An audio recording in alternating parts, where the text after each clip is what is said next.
Okay, welcome back to another video. Well, Israel had another bad day in court. And which court? They're at several courts right now. Well, this one was related to their genocide trial at the International Court of Justice, the highest court in the world. And that case, because it will take years to decide the case of, if anyone's ever been to court, it drags on forever and ever. A genocide case could go on for years, and the Palestinians, they don't have years. So think of a provisional measure as similar to like a restraining order or an injunction in American court. So these were brought about after the Israelis announced that they were not going to take the ceasefire deal and that they were going to do a ground invasion in Rafah. And over this war, they have pushed nearly the entire population of the Gaza Strip from the north to the middle to the south. And now they're all on Rafah, right on the Egyptian border, and they don't have anywhere to go. And everything to the north of them is rubble. Rafah's the only town left. So there's 1.5 million people in this little border town. And the IDF says, well, we're going to invade because we got to go get Hamas. I think the latest version of their bullshit was that there were 4 battalions of Hamas. Well, okay, so they said it was 1, and they said they got them all. Then there were 2, then 3, then 4. That's where all the Hamas is, so we gotta go into Rafah. Well, you know what, y'all? This week has been the most intense fighting of the war all across the Gaza Strip. The resistance is out there kicking butt. And clearly they're not all in Rafah. But you know what was in Rafah? All the civilians. And the real goal isn't Hamas. The real goal is to wipe everyone out. So that's where they need to go. And the world cannot let that happen. And thank God South Africa is there and has filed this injunction and taken them to the ICJ. So 3 provisional measures were ordered today. What were they? What do they mean? What's going to happen next? Okay, the first one, it was immediate cessation of the military offensive in Rafah. That's pretty clear cut. Very important. Even though 800,000 people fled for their lives, most with what they could carry on their backs, to supposed safe zones where there's nothing there. There's one of them's sand and one of them's rubble. There's no water, there's no toilets, there's no medical facilities. There's nothing there. There's no food. So they don't legally qualify as safe zones. Basically, telling everyone, an entire population to move is just ethnic cleansing. That's all. Nothing about keeping them safe. It's about keeping these poor people running on like Gaza version of the Trail of Tears until they pick them all off. It's disgusting. Anyway, I digress.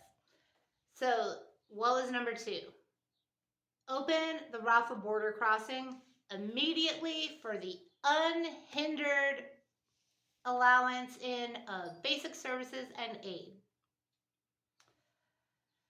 Now, this is a more specific order than before when they just said, don't hinder the aid. Now they're like, since that order was given, the Israelis stormed into a targeted version into Rafah They surprised me because I expected them to do their usual move and just beeline for the hospital, but instead they went straight for the border. And why would they do that? That's where the aid's getting in. Our famine isn't going fast enough. We need to stop the one place the aid's trickling in. That's the Rafah border. So they seized the Rafah border. It has been closed for weeks, and it has drastically deteriorated an already horrific situation for people there. And also remember now, people are farther away. They're not on the Rafah border where the aid getting through can get right to them. All of this is problematic, and the courts have said, no, stop your military offensive and open that border. Now, they did want aid coming through other routes as well, but they specifically mentioned the border since the Israeli military has seized it.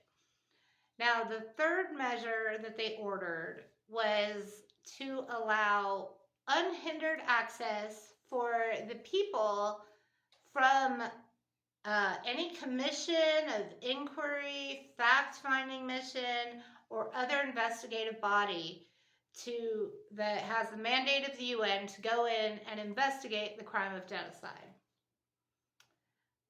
Obviously, the Israelis are not letting people in to collect evidence of their crimes.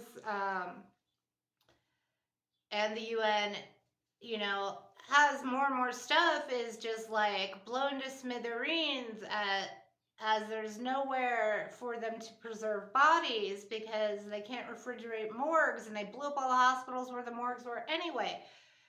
Collecting evidence immediately, they need to get in there.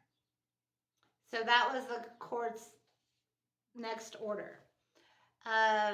Those were the three. So what happens next? Well, unfortunately, nobody expects Israel to obey any of this. They've never obeyed any court orders against them, going back not just in this case, but in all of the years of all of their many crimes against the Palestinians. So we can't expect any different here.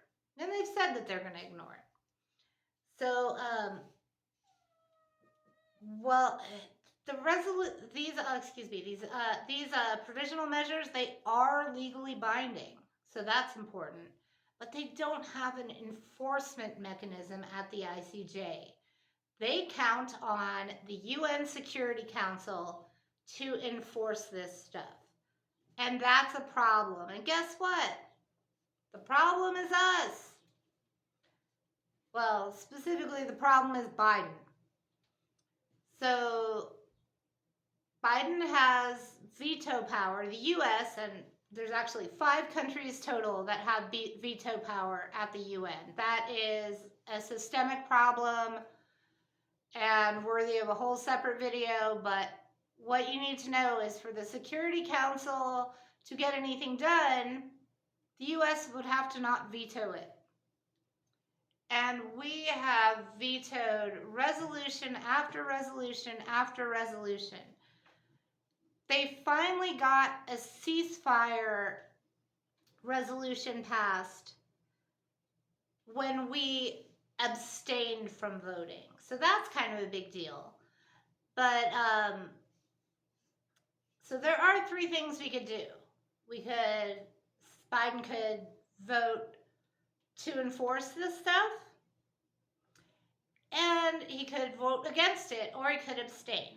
But he's in a weird position, y'all, because unlike the other stuff that he's been like a complete lapdog for Israel on, this is a little bit different because these things that the court is asking for, get out of Rafah and open the border, these are things that Biden has been specifically and publicly and repeatedly asking the Israelis to do.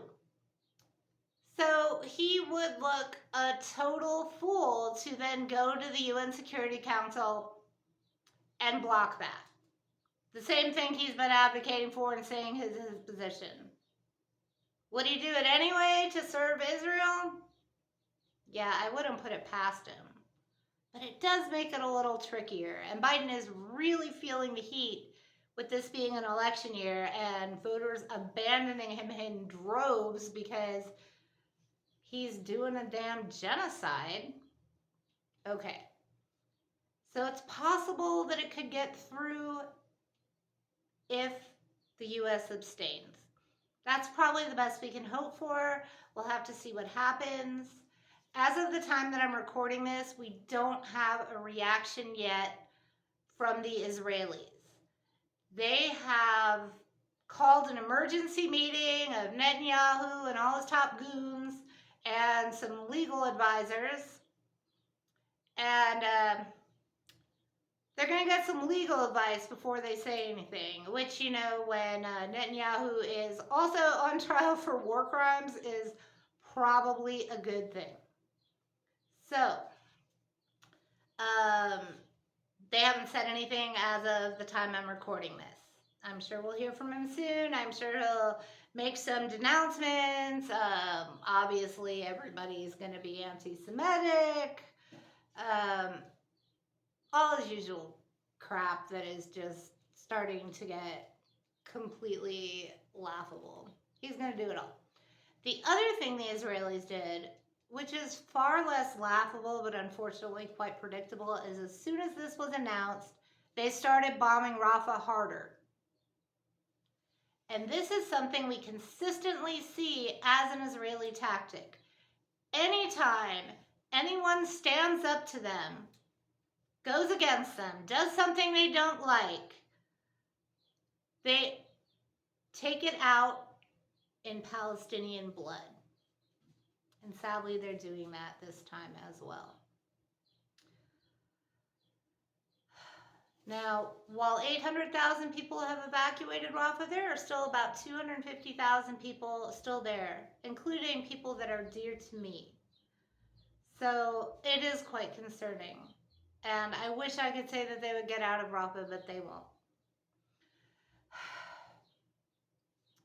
We'll see what happens. Hamas said they welcome it.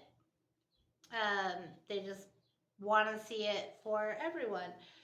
So I will keep you guys updated as the situation develops. But the important thing about all of this is that it's building more and more and more pressure on Israel.